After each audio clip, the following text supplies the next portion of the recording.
আপুনি জানেনে কিহৰ ৰস খালে শৰীৰত শক্তি দ্ৰুত বাঢ়ে? কোনটো বেমাৰীয়ে কেঁচা নিমখ খালে মৃত্যু হ'ব পাৰে? বৃক্কত পাথৰ হোৱা ৰোধ কৰিবলৈ প্ৰতিদিনে পৰ্যাপ্ত পৰিমাণে কি পান কৰিব লাগে? এনেকুৱা ধৰণৰ আৰু কিছুমান নজনা প্ৰশ্নসমূহৰ উত্তৰ জানিবলৈ আমাৰ লগতে ভিডিঅ'টোৰ শেষলৈকে থাকিব বুলি আশা ৰাখি ভিডিঅ'টো আৰম্ভ কৰিছোঁ।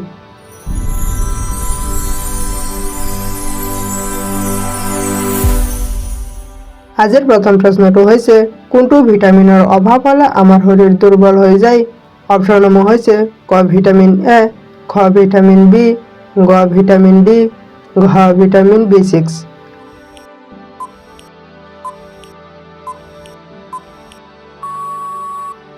ইয়াৰ ভিতৰত শুদ্ধ উত্তৰটো হ'ব অপশ্যন গ ভিটামিন ডি। ভিটামিন ডিৰ অভাৱ হ'লে আমাৰ শৰীৰ দুৰ্বল হৈ যায়। আমি আহিছোঁ পৰৱৰ্তী প্ৰশ্নটোলৈ, কোনটো গছৰ পাত খালে পেট চলা বেমাৰ নিৰাময় হয়? অপশ্যনসমূহ হৈছে ক মানিমুনি, খ জালুক, গ নাহৰ, ঘ মছন্দৰী।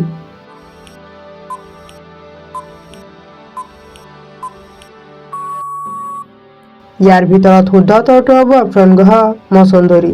মছন্দৰী গছৰ পাত খালে পেট চলা বেমাৰ নিৰাময় হয়। আমি আহিছোঁ পৰৱৰ্তী প্ৰশ্নটোলৈ, কোনটো মছলা খালে ডিঙিৰ বিষ দ্ৰুত কমি যায়? অপশ্যনসমূহ হৈছে ক লং, খ জিৰা, গ হালধি, ঘ জলকীয়া।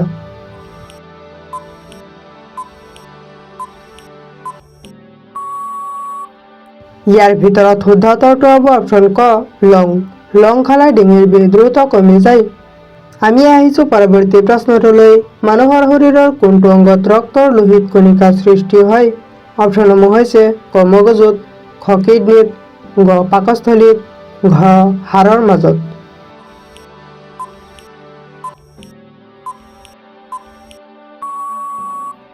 ইয়াৰ ভিতৰত শুদ্ধ উত্তৰটো হ'ব অপশ্যন ঘ হাড়ৰ মাজত।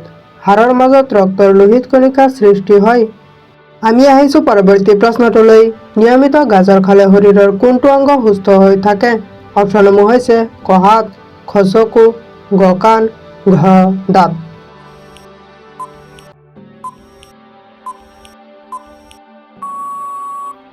ইয়াৰ ভিতৰত শুদ্ধ উত্তৰটো হ'ব অপশ্যন খ চকু। নিয়মিত গাজৰ খালে শৰীৰৰ চকু নামৰ অংগ সুস্থ হৈ থাকে। আমি আহিছোঁ পৰৱৰ্তী প্ৰশ্নটোলৈ, কোনটো পাচলি খালে উচ্চ ৰক্তচাপ কমি যায়? অপশ্যনসমূহ হৈছে ক বিট, খ পটল, গ ব্ৰকলি, ঘ পিঁয়াজ।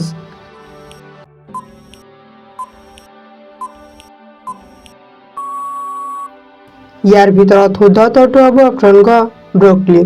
ব্ৰকলি পাচলি খালে উচ্চ ৰক্তচাপ কমি যায়। আমি আহিছোঁ পৰৱৰ্তী প্ৰশ্নটোলৈ, কিহৰ ৰস খালে শৰীৰত শক্তি দ্ৰুত বাঢ়ে? অপশ্যনসমূহ হৈছে ক অমিতা, খ খেজুৰ, গ কল, ঘ কঁঠাল।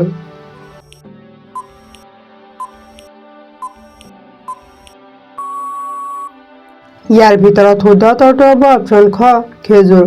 খেজুৰৰ ৰস খালে শৰীৰত শক্তি দ্ৰুত বাঢ়ে। আমি আহিছোঁ পৰৱৰ্তী প্ৰশ্নটোলৈ, মানুহৰ কোনটো অংগত এচিড পোৱা যায়? অপশ্যনসমূহ হৈছে ক চকু, খ নাক, গ পাকস্থলী, ঘ চুলি।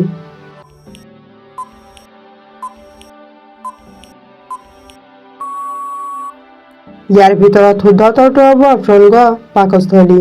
মানুহৰ পাকস্থলীত এচিড পোৱা যায়। আমি আহিছোঁ পৰৱৰ্তী প্ৰশ্নটোলৈ, কোনটো ফল খালে কোষ্ঠকাঠিন্য ৰোগ সোনকালে উপশম হয়? অপশ্যনসমূহ হৈছে ক আম, খ কল, গ জলকীয়া, ঘ আনাৰস।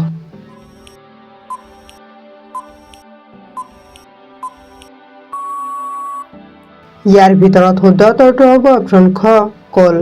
বিশেষকৈ পকা কল খালে কোষ্ঠকাঠিন্য ৰোগ সোনকালে উপশম হয়। আমি আহিছোঁ পৰৱৰ্তী প্ৰশ্নটোলৈ, কোনটো বেমাৰীয়ে কেঁচা নিমখ খালে মৃত্যু হ'ব পাৰে? অপশ্যনসমূহ হৈছে ক হাৰ্টৰ ৰোগী, খ হাঁপানি ৰোগী, গ কেঞ্চাৰ ৰোগী, ঘ জণ্ডিচ ৰোগী।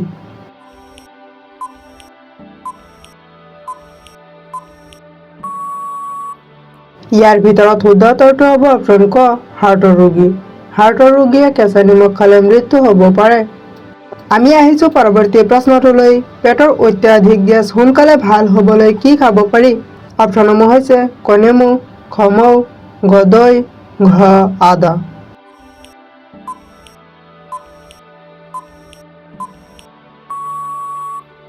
ইয়াৰ ভিতৰত শুদ্ধ উত্তৰটো হ'ব অপশ্যন ঘ আদা। পেটৰ অত্যাধিক গেছ সোনকালে ভাল হ'বলৈ আদা খাব পাৰি। আমি আহিছোঁ পৰৱৰ্তী প্ৰশ্নটোলৈ। কোনটো ফল খালে চুলি অকালতে পকাৰ পৰা মুক্তি পাব পাৰি? অপশ্যনসমূহ হৈছে ক কমলা, খ আমলখি, ঘ আপেল, ঘ মাটি কঁঠাল।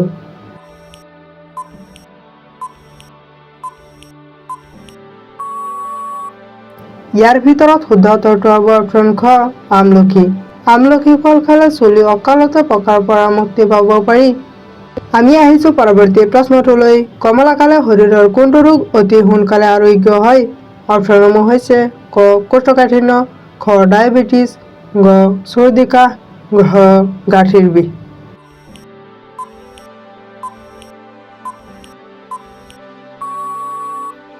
ইয়াৰ ভিতৰত শুদ্ধ উত্তৰটো হ'ব অপশ্যন গ চৰ্দি কাহ। কমলা খালে শৰীৰৰ ৰোগ প্ৰতিৰোধ ক্ষমতা বৃদ্ধি হয় আৰু চৰ্দি কাহৰ দৰে সৰু সুৰা ৰোগ ভাল হয়। আমি আহিছোঁ পৰৱৰ্তী প্ৰশ্নটোলৈ। কোষ্ঠকাঠিন্য ৰোগীৰ বাবে কোনটো খাদ্য বেছি ক্ষতিকাৰক? অপশ্যনসমূহ হৈছে ক মাছ, খ খেজুৰ, ঘ মাংস, ঘ চীনাবাদাম।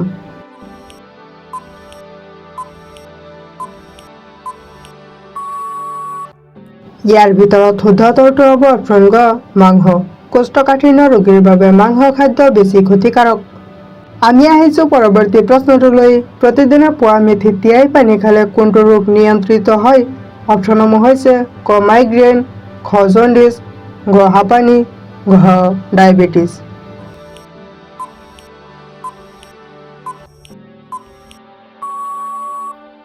ইয়াৰ ভিতৰত শুদ্ধ উত্তৰটো হ'ব অপশ্যন ঘ ডায়েবেটিছ। প্ৰতিদিনে পুৱা মেথি তিয়াই পানী খালে ডায়েবেটিছ ৰোগ নিয়ন্ত্ৰিত হয়। আমি আহিছোঁ পৰৱৰ্তী প্ৰশ্নটোলৈ।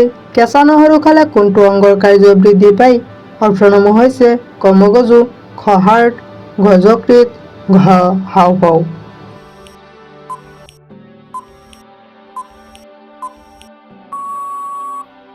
ইয়াৰ ভিতৰত শুদ্ধ উত্তৰটো হ'ব অপশ্যন খ হাৰ্ট। কেঁচা নহৰু খালে হাৰ্টৰ কাৰ্য বৃদ্ধি পায়।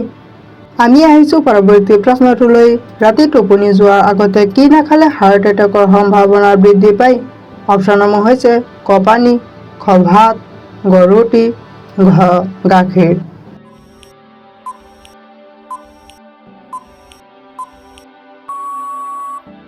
ইয়াৰ ভিতৰত শুদ্ধ উত্তৰটো হ'ব অপশ্যন ক পানী।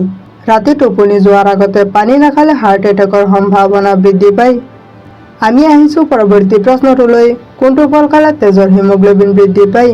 অপশ্যনসমূহ হৈছে ক কল, খ আপেল, ঘ ডালিম, ঘ আঙুৰ।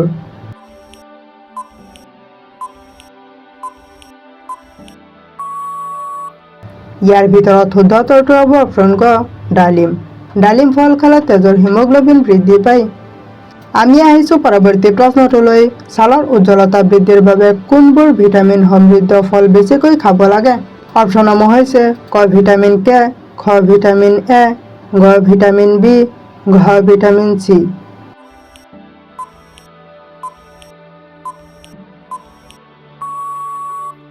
ইয়াৰ ভিতৰত শুদ্ধ উত্তৰটো হ'ব অপশ্যন ঘ ভিটামিন চি। ভিটামিন চি সমৃদ্ধ ফল খালে ছালৰ উজ্জ্বলতা বৃদ্ধি পায়। আজিৰ একেবাৰে শেষৰ প্ৰশ্নটো হৈছে বৃক্কত পাথৰ হোৱা ৰোধ কৰিবলৈ প্ৰতিদিনে পৰ্যাপ্ত পৰিমাণে কি কি পান কৰিব লাগে? অপশ্যনসমূহ হৈছে ক কফি, খ পানী, ঘ চাহ, ঘ ফলৰ ৰস।